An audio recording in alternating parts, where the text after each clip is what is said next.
February 1995 nor'easter. The February 1995 nor'easter was a significant nor'easter that impacted the mid-Atlantic and New England regions of the United States around the beginning of the month.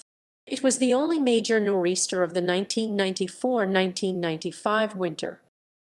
Synoptic history. The initial low-pressure area tracked eastward from the southern Great Plains on February 2, gradually intensifying. It was situated over eastern Kentucky by 0 UTC on February 4. As the system entered West Virginia, a secondary low began to develop over South Carolina. The new low quickly deepened and absorbed the primary low over West Virginia into its expanding and strengthening circulation. It continued to rapidly mature as it moved northward from eastern Maryland, and it hugged the coast as it moved northeastward towards southern New England. The cyclone reached a strength of 980 millibars while located south of Long Island. It crossed eastern New England and reached its peak intensity, with a minimum barometric pressure of 962 MB and sustained winds of 75 mph 120 km/h over eastern Maine. Prior to the nor'easter, an area of high pressure drifted southeastward from north of the Great Lakes, producing sufficient cold air to support snow throughout the Northeast. However, as the storm intensified, precipitation near the coast, including the major cities of Philadelphia, New York, and Boston, changed to rain. Due to the lack of a strong anticyclone at the surface, winds in association with the system were minimal until after the storm abated. Behind the nor'easter, high winds, sufficient to bring down trees and power lines, occurred. Impact. Snow from the nor'easter was heavy and widespread.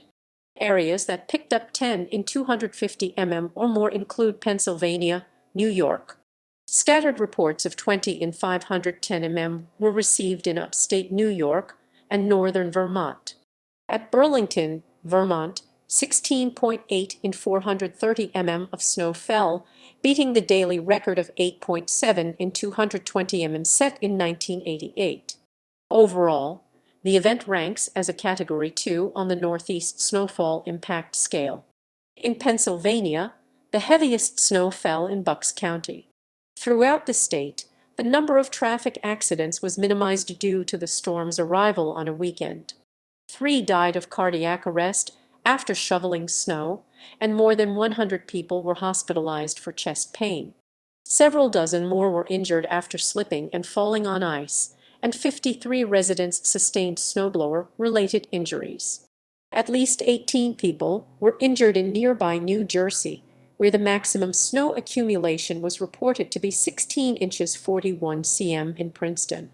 Along the coast, minor to moderate coastal flooding occurred, along with some beach erosion. Some areas lost power for several hours as fallen tree branches downed power lines.